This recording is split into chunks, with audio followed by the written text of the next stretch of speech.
Hello students, आज हम लोग कुछ इम्पॉर्टेंट रिएक्शंस के बारे में पढ़ेंगे जो हैलो एल्केन्स और हैलो एरेन्स के चैप्टर से लिए गए हैं। और नेम रिएक्शन में पहला नेम रिएक्शन है हुंस डीकर रिएक्शन। तो हुंस डीकर रिएक्शन देखिए होता क्या है कि सिल्वर साल्ट, कार्बोक्सिलिक एसिड का सिल्वर साल्ट है, तो उसके साथ ब्रोमीन की क्रिया अगर हम करवाते हैं, यहाँ देखिए रिएक्शन जरा, यदि हमारे पास है सिल्वर साल्ट, देखिए ये CH3COOAG silver salt of carboxylic acid, इसके साथ अगर हम ब्रोमीन की क्रिया करवाते हैं in the presence of CCl4 heat करेंगे तो प्राप्त हो जाएगा हमें क्या, यहाँ से देखिए डीकार्बोक्सिलेशन हो जाएगा, मतलब CO2 गैस बाहर निकल जाएगी। तो यहाँ CH3Br ब्रोमोमेथेन बन जाएगा और CO2 गैस बाहर निकल जाएगी। एक ब्रोमीन तो यहाँ ऐड हो गया, एक ब्रोमीन Ag के साथ क्रिया कर लेगा। तो इस रिएक्शन में बहुत डिटेल हम लोग नहीं, बस केवल नेम रिएक्शन को ही समझ रहे हैं, ठीक। तो AgBr सिल्वर ब्रोमाइड बन जाएगा, ठीक। अब देखते हैं हम लोग सेकंड। देखिए सेकंड है हमारा फिंकल-स्टीन रिएक्शन, है ना। फिंकल-स्टीन रिएक्शन में हम क्या करते हैं कि इसमें हम इसी को हम लोग कह सकते हैं कि हाइलाइड एक्सचेंज मेथड, है ना। हाइलोजन को एक्सचेंज करते हैं। इसमें हम ये लेते हैं, देखिए ब्रोमोएथेन CH3CH2Br और इसमें क्रिया करवाते हैं सोडियम आयोडाइड की in the presence of acetone के प्रेजेंस में हम रिएक्शन करवाते हैं। तो हमें प्रोडक्ट क्या मिलता है, देखिए ये सोडियम ब्रोमीन से क्रिया करके बाहर निकल जाएगा, आयोडीन ब्रोमीन को यहाँ से रिप्लेस कर देता है। तो ये बन जाएगा क्या, CH3CH2I और ये मेथड है आयोडो एल्केन बनाने का, ठीक। तो सोडियम ब्रोमाइड बन जाता है, ठीक, इस तरीके से। और इसमें जानते रहिए कि जैसे हाइलोजन में यहाँ पर आप क्या क्या ले सकते हैं, तो यहाँ पर आप क्लोरीन ले सकते हैं और ब्रोमीन ले सकते हैं, ठीक, ये याद रखना है, ठीक। चलिए अब हम लोग देखते हैं नेक्स्ट रिएक्शन। नेक्स्ट है सैंडमेयर रिएक्शन। अब देखिए इसमें सैंडमेयर रिएक्शन में होता क्या है, सबसे पहले आप डाइजोटीकरण करते हैं, है ना। डाइजोटाइजेशन करवा करके बेंजीन डाइजोनियम क्लोराइड आप बनाते हैं और बेंजीन डाइजोनियम क्लोराइड से, देखिए ये है benzene diazonium chloride N2Cl, benzene से N2Cl, यहाँ पर आपका पॉजिटिव चार्ज और यहाँ नेगेटिव चार्ज रहता है। अब इसके साथ आप क्रिया करवा देते हैं, केवल यहाँ देखिए क्या करेंगे, केवल आपको करना क्या है सैंडमेयर रिएक्शन में, यहाँ क्यूप्रस क्लोराइड Cu2Cl2, ठीक, Cu2Cl2 आप ले लीजिए और साथ ही साथ इसी के अगर आपको यहाँ पर क्लोरोबेंजीन बनाना है तो आप HCl भी ले लीजिए, ठीक है, प्लस HCl और ये इसकी क्रिया करवाएंगे तो आपको यहाँ मिल जाएगा क्लोरोबेंजीन, ठीक, ये क्लोरोबेंजीन और यहाँ से N2 ये गैस बाहर निकल जाती है। तो N2 गैस यहाँ आप दिखा दीजिए, ठीक है, नाइट्रोजन गैस बाहर निकल जाएगी। तो ये सैंडमेयर रिएक्शन। अभी यहीं पर अगर आप क्यूप्रस क्लोराइड के प्लेस पर ये केवल कॉपर पाउडर ले लेंगे और HCl तो तब भी बन जाएगा, लेकिन वो गाटरमान रिएक्शन अभी हम नेक्स्ट बताते हैं। और ये जानते रहिए इसमें बस बहुत थोड़ा सा ही केवल अंतर रहता है, ठीक। तो आइए देखते हैं नेक्स्ट हम लोग गाटरमान रिएक्शन। देखिए गाटरमान रिएक्शन में केवल बस आपको थोड़ा सा वही चेंज करना है, केवल क्यूप्रस क्लोराइड के प्लेस पर आप क्या ले लेंगे, केवल कॉपर का पाउडर ले लेंगे, ठीक है। और देखिए यहाँ पर लेंगे आप वही बेंजीन डाइजोनियम क्लोराइड ही, तो बेंजीन डाइजोनियम क्लोराइड आपका ये है और साथ ही साथ यहाँ पर क्या करेंगे, बस थोड़ा सा चेंज करना है आपको। क्यूप्रस क्लोराइड के प्लेस पर क्या लेना है, कॉपर का पाउडर लेना है। ठीक है, कॉपर पाउडर ले लेंगे और HCl। अगर आपको यहाँ पर ब्रोमो बेंजीन बनाना होता तो यहीं पर आप क्या ले लेते, Cu2Br2 और HBr। ठीक उसी तरीके से यहाँ पर अगर आपको ब्रोमो बेंजीन बनाना है तो HCl के प्लेस पर HBr ले लेते। तो यहाँ हमें अभी क्लोरोबेंजीन बनाना है तो हम यहाँ क्या ले रहे हैं, HCl ले रहे हैं। तो यहाँ पर आपका क्लोरोबेंजीन बन गया और ये नाइट्रोजन गैस तो निकलेगी यहाँ से। ठीक, ये एक अनस्टेबल होता है बेंजीन डाइजोनियम क्लोराइड, तो आसानी से ये रिएक्शन दे देता है। ठीक, तो इस तरीके से देखिए ये आपका सैंडमेयर रिएक्शन हुआ और ये गाटरमान रिएक्शन हुआ। अब देखते हैं हम लोग बाल्ज-सीमान रिएक्शन, है ना, बाल्ज-सीमान रिएक्शन। देखिए नेक्स्ट है, देखिए बाल्ज-सीमान रिएक्शन में भी आपको वही बेंजीन डाइजोनियम क्लोराइड ही लेना होता है और इसमें क्या करना होगा कि आपको देखिए यहाँ N2Cl ही आप ऐड करेंगे बेंजीन से, तो बेंजीन डाइजोनियम क्लोराइड हुआ। और यहीं पर आपको ले लेना है हाइड्रोजन बोरोफ्लोराइड HbF4। ठीक, ये ले लेंगे। तो देखिए होगा क्या इसमें, जरा समझिए। ये हाइड्रोजन क्लोरीन से रिएक्शन करके यहाँ पर ये HCl बनाकर निकल जाएगा। अब BF4 पर माइनस चार्ज है, वो यहाँ पर एक अनस्टेबल कंपाउंड बनाता है। अनस्टेबल कंपाउंड देखें ये बनाया, यहाँ पर आप N2 ये पॉजिटिव के रूप में है, निगेटिव इसका ये फॉर्म BF4 ये ऐड हो जाएगा, इसके ऊपर निगेटिव चार्ज और N2 पर पॉजिटिव चार्ज। ये एक अनस्टेबल, क्या है ये, अनस्टेबल इंटरमीडिएट बनता है। इसी को हम क्या करते हैं, फिल्टर करते हैं और ड्राई करते हैं। ड्राई करने के बाद हम क्या करते हैं, इसको हीट कर देंगे और हीट करने से ही यहाँ से क्या निकल जाएगा, BF3 निकल जाएगा और फ्लोरीन यहीं जुड़ जाएगा, N2 गैस भी निकल जाएगी। तो फ्लोरो, देखिए ये आपका फ्लोरोबेंजीन प्राप्त हो जाता है। और साथ ही साथ यहाँ पर आप चेक करें, देखें तो यहीं से N2 गैस ये निकल जाएगी, N2 गैस, तो N2 गैस भी निकल जाती है और BF3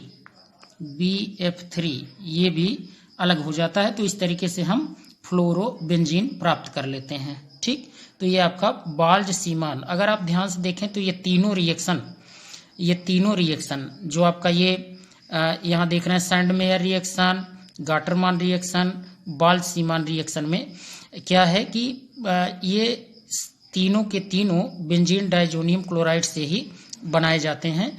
बस अंतर याद रखिए कि यहाँ क्यूप्रस क्लोराइड लेते हैं, यहाँ पर कॉपर पाउडर लेंगे और ये HCl अगर लेंगे तो क्लोरोबेंजीन बनेगा।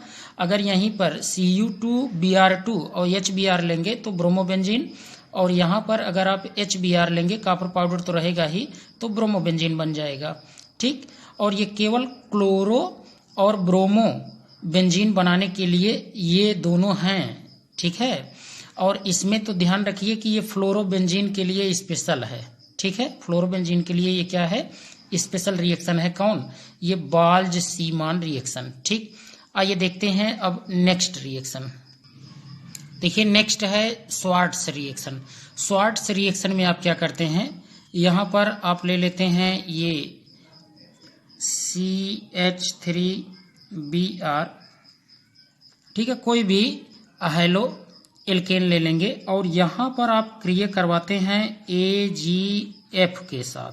ठीक है, सिल्वर फ्लोराइड ये भी फ्लोरीन बनाने का एक स्पेशल रिएक्शन ही है। तो यहाँ पर आप इसको आपस में मिला करके हीट करते हैं तो होता क्या है, जरा देखें। होता क्या है कि बस सिल्वर ब्रोमीन के साथ क्रिया करके अलग हो जाता है और CH3F बन जाता है, CH3F बन जाएगा और आपका ये AgBr अलग हो जाता है। तो ये आपका फ्लोरोमेथेन बना।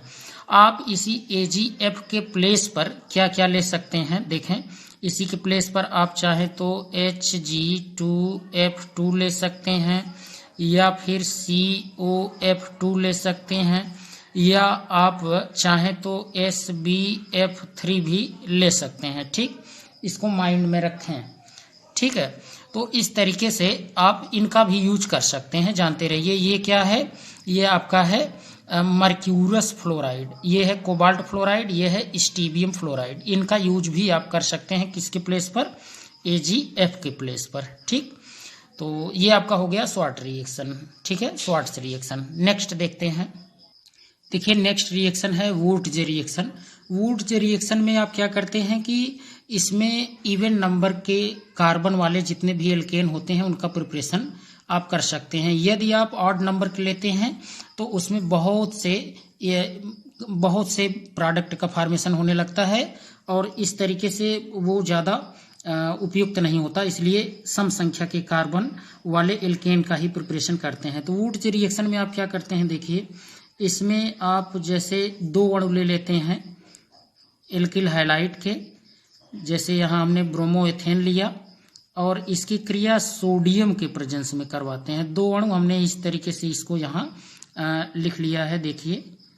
ठीक, और इसी की क्रिया आप करवाते हैं किसके साथ, सोडियम के साथ करवाते हैं in the presence of dry ether, in the presence of dry ether, शुष्क ईथर के प्रेजेंस में, ड्राई ईथर के प्रेजेंस में क्रिया करवाते हैं। तो देखिए होगा क्या, यहाँ 1 सोडियम 1 ब्रोमीन निकालेगा तो 2 सोडियम जो है ये दोनों ब्रोमीन को लेकर के सोडियम ब्रोमाइड बना लेता है और इस तरीके से यहाँ आपका प्रोडक्ट ये बन जाएगा, देखें। ठीक, आपका ये प्रोडक्ट बन गया। यहाँ CH3 CH2 CH2 CH3 plus 2 molecule बन जाएगा सोडियम ब्रोमाइड का।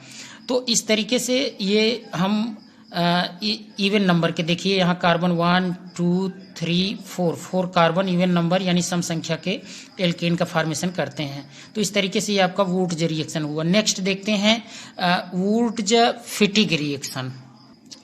देखिए वुर्ट्ज फिटिग रिएक्शन में हम क्या करते हैं कि यहाँ पर तो दोनों एल्किल हैलाइड लिए थे, यहाँ एक हम लोग लेंगे क्या, एल्किल हैलाइड लेंगे, जैसे ये CH3 CH2 Br ले लिए, एक तो एल्किल हैलाइड हो गया और दूसरा जो मॉलिक्यूल होगा यहाँ तो सोडियम लेंगे ही लेंगे।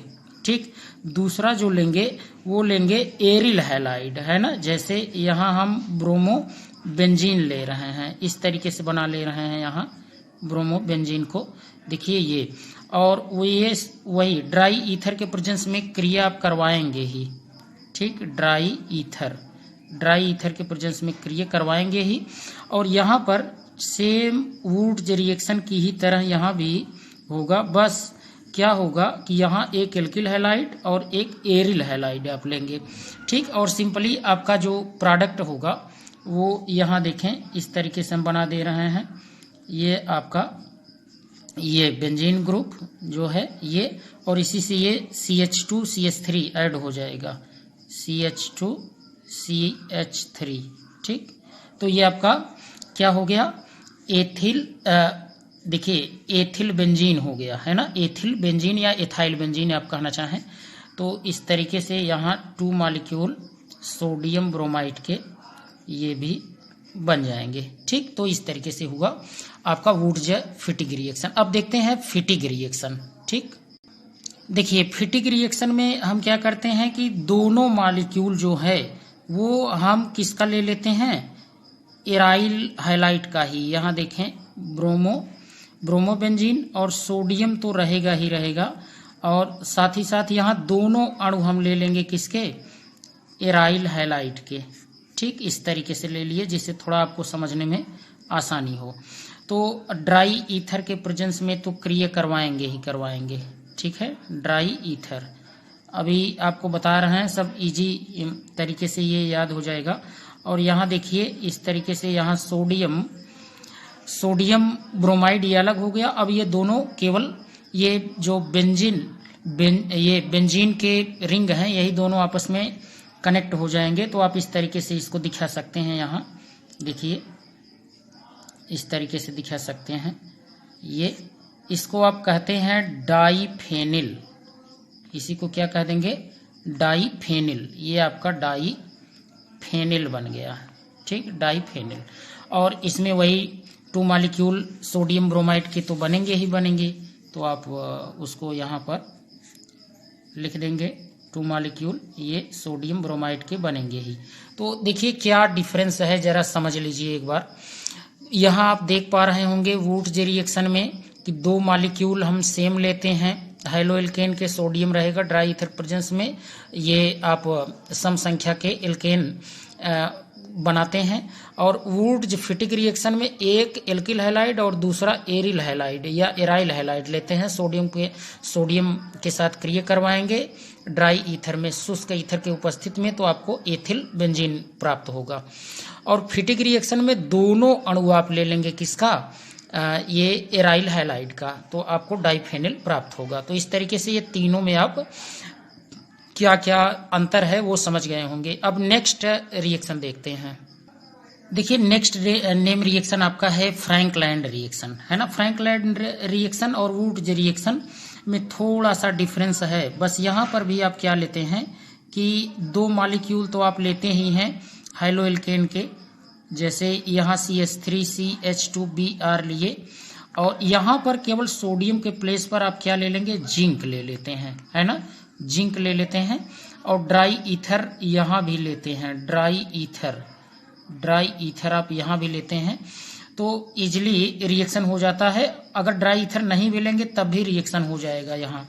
तो देखिए क्या क्या बन जाएगा। ये तो CH3CH2 देखें, ये आपस में कनेक्ट हो जाएंगे, CH3CH2, यहाँ 2 मॉलिक्यूल आप ऐसे लिख देंगे, तो ये देखिए इस तरीके से आपस में कनेक्ट हो जाएगा।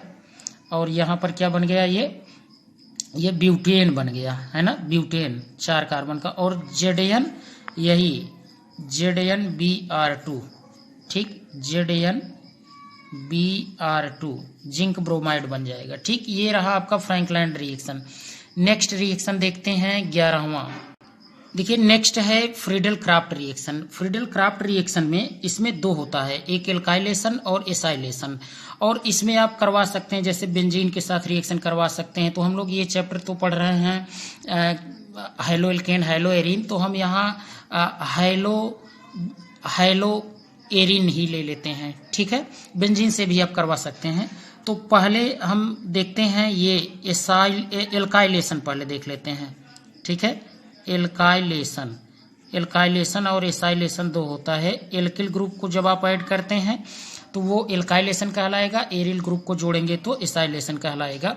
और यह रिएक्शन जो है यह क्या है? एक इलेक्ट्रोफिलिक सब्स्टिट्यूशन रिएक्शन होती है, ठीक। देखिए क्या होता है एल्काइलेशन में। एल्काइलेशन में आप यहाँ हम ले रहे हैं क्लोरोबेंजीन, ठीक है। क्यों? क्योंकि हम लोग हाइलो एल्केन हाइलो एरीन के चैप्टर पढ़ रहे हैं इसलिए। तो देखिए यहाँ पर आप क्रिया करवा देंगे CH3Cl से, ये एनहाइड्रस है ना, निर्जल जिसे आप कहते हैं AlCl3, इसके प्रेजेंस में आप क्रिया करवाते हैं। तो एनहाइड्रस AlCl3 आप ले लीजिए, ठीक नीचे लिख दे रहे हैं AlCl3, एनहाइड्रस AlCl3, यानी कि निर्जल एल्युमिनियम क्लोराइड के प्रेजेंस में एक क्रिया करवाते हैं। तो देखिए होगा क्या, आप जानते हैं कि ये जो हाइलोजन है ये हाइलोजन, ये आप यहाँ पर हाइलोजन पहले से भी अटैच है, तो ये आर्थ्रो और पैरा डायरेक्टिंग होता है। तो आर्थ्रो और पैरा पर देखिए ये 2 आपको प्रोडक्ट यहाँ देखने को मिलेंगे। एक तो यहाँ पर जुड़ जाएगा एल्किल ग्रुप, यहाँ आप जान रहे हैं कार्बन है और हाइड्रोजन, तो कार्बन विद्युत ऋणात्मक आवेश आएगा कार्बन पर, तो धनात्मक वाला पार्ट इसके पास जाएगा। धनात्मक पार्ट कौन है? CH3, तो यहाँ पर जुड़ जाएगा, यही एल्किल ग्रुप, ठीक। या ये भी मिलेगा आपको और ये भी आपको प्रोडक्ट के रूप में मिलेगा, ठीक है। ये यहाँ क्लोरीन जोड़ दीजिए और यहाँ पर CH3 और HCl तो बनेगा ही बनेगा, ठीक। HCl तो बनेगा ही बनेगा। इस रिएक्शन को बैलेंस नहीं कर रहे हैं, आप जान लेंगे। ये आपका ये दोनों इसमें बनते हैं, इसको याद रखें। और इसी में दूसरा आप जरा देखिए एसाइलेशन, ये तो एल्काइलेशन था। अब एसाइलेशन में एसिल ग्रुप आप इसमें जोड़ेंगे। एसिल ग्रुप मतलब CH3CO ग्रुप। ठीक, देखिए क्या है, सिंपल है। इसमें भी आप इस तरीके से दिखा देंगे। ये क्लोरोबेंजीन हमने लिया और यहाँ एसिल ग्रुप CH3COCl, इसकी क्रिया आप करवा देंगे वही एनहाइड्रस AlCl3 की उपस्थिति में ही। तो देखिए यहाँ पर आपको प्रोडक्ट मिल जाएगा, ये Cl तो रहेगा ही, यहाँ ये भी आप जान रहे हैं हाइड्रोजन आर्थ्रो और पैरा डायरेक्टिंग ग्रुप है, तो COCH3 ये इस तरीके से यहाँ से अलग हो जाएगा और यहाँ Cl अलग हो जाएगा H से क्रिया करके, और ये COCH3 जुड़ जाएगा। तो एक तो ये मिल सकता है, मिलेगा दोनों, है ना, मिलेगा तो दोनों, ये भी मिलेगा आपको और ये भी। और जो आपका मेजर प्रोडक्ट होगा COCH3 यहाँ जोड़ दें, ये कार्बन से ही जुड़ा होता है, इतना जानते रहिए, कार्बन से ही। ठीक, और यहाँ HCl। ठीक, तो ये पैरा पोजीशन पर जो ग्रुप जुड़े हैं ये आपका मेजर प्रोडक्ट होता है इसमें। ठीक, इसको जानते रहिए, ये माइनर होते हैं आर्थ्रो वाले। तो चलिए, ये फ्रीडल क्राफ्ट रिएक्शन हो गया। अब हम लोग नेक्स्ट रिएक्शन देखते हैं। देखिए, नेक्स्ट है मार्कोनिकॉफ रूल। मार्कोनिकॉफ रूल में इसमें भी ये बहुत ज़्यादा एग्जाम में पूछा जाता है। ये भी देखिए नेम रिएक्शन है। मार्कोनिकॉफ में आपको देखने को मिलेगा, जैसे आप देखिए यहाँ पर ये लेते हैं CH3CH डबल बॉन्ड CH2, यहाँ एडिशन रिएक्शन होता है। जैसे HBr के साथ आप क्रिया करवाते हैं तो होगा क्या कि यहाँ पर देखिए ये डबल बॉन्ड के कार्बन को चेक करें। जिस कार्बन के पास हाइड्रोजन की संख्या कम रहेगी वहीं इसका ऋणात्मक वाला ये जो पार्ट है वही आकर के कनेक्ट होता है। तो ये आपका हो जाएगा CH3CH, और ये पाई बंध वही टूट जाता है क्योंकि वो क्या है, वीक बॉन्ड होता है सिग्मा बॉन्ड के कंपैरिजन में। तो यहाँ ब्रोमीन आ जाएगा, ऋणात्मक पार्ट है ये, क्योंकि यहाँ पर पार्शियली पॉजिटिव पार्शियली निगेटिव, तो निगेटिव पार्ट वहीं जाएगा। और यहाँ आपको ये भी जानना है, जैसे यहाँ ये अगर इस तरीके से टूटता है तो यहाँ पॉजिटिव चार्ज आ जाएगा, यहाँ negative, secondary carbocation more stable होता है। ठीक है, तमाम तरीके से आप इसको समझ सकते हैं। और यहाँ आपका ये CH3, ठीक, ये अटैच हो जाएगा और साथ ही साथ ये आपका देखिए एडिशन रिएक्शन कहा जाएगा। अब इसी में आप ये जानते रहिए एक एंटी मार्कोनिकॉफ रूल होता है ना, एंटी मार्कोनिकॉफ रूल, तो उसको भी देख लीजिए। केवल पेरोक्साइड का यूज करेंगे तो ये जो ब्रोमीन आप देख रहे हैं, ये ब्रोमीन तब वही टर्मिनल पर जाकर के जुड़ता है। ठीक, उसको भी देख लेते हैं। देखिए, एंटी मार्कोनिकॉफ रूल में होता क्या है कि इसमें आपको देखने को मिलेगा कि जो डबल बॉन्ड, ये देखें, जो डबल बॉन्ड के ये कार्बन हैं, यहाँ पर यदि हम रिएक्शन करवाते हैं HBr या फिर HCl से, अगर पेरोक्साइड के प्रेजेंस में, तो होगा क्या कि यही मार्कोनिकॉफ रूल के अपोजिट, जहां पर ये आप देख रहे हैं ऋणात्मक पार्ट उस डबल बॉन्ड के कार्बन से जुड़ा जिस कार्बन के पास हाइड्रोजन की संख्या कम है ना। लेकिन इसमें क्या होगा कि यही अपोजिट होगा, यहाँ CH2 होगा, ध्यान दीजिए। तो यहाँ पर ये ब्रोमीन जो है ये उस डबल बॉन्ड के कार्बन से अटैच होगा जिस कार्बन के पास हाइड्रोजन की संख्या अधिक है। ये पेरोक्साइड के प्रेजेंस में अगर आप रिएक्शन करवाते हैं तो इस तरीके से आपको देखिए प्रोडक्ट देखने को मिलेगा। ये CH3CH2 हाइड्रोजन यहाँ आकर के जुड़ जाएगा और यहाँ पर ये ब्रोमीन आकर के अटैच हो जाएगा। तो इस तरीके से ध्यान दीजिए कि मार्कोनिकॉफ और एंटी मार्कोनिकॉफ रूल में क्या डिफरेंसेस हैं। ठीक है, तो उम्मीद करते हैं कि ये कलेक्शन आपको अच्छा लगा होगा। यदि आपको अच्छा लगा हो तो वीडियो को आप शेयर करें अपने मित्रों तक, जिससे उन्हें भी इसका लाभ मिल सके। और साथ ही साथ आप चैनल को सब्सक्राइब करिए, जिससे कोई भी वीडियो यदि हम डालते हैं तो आपको नोटिफिकेशन आपको मिलता रहे। धन्यवाद।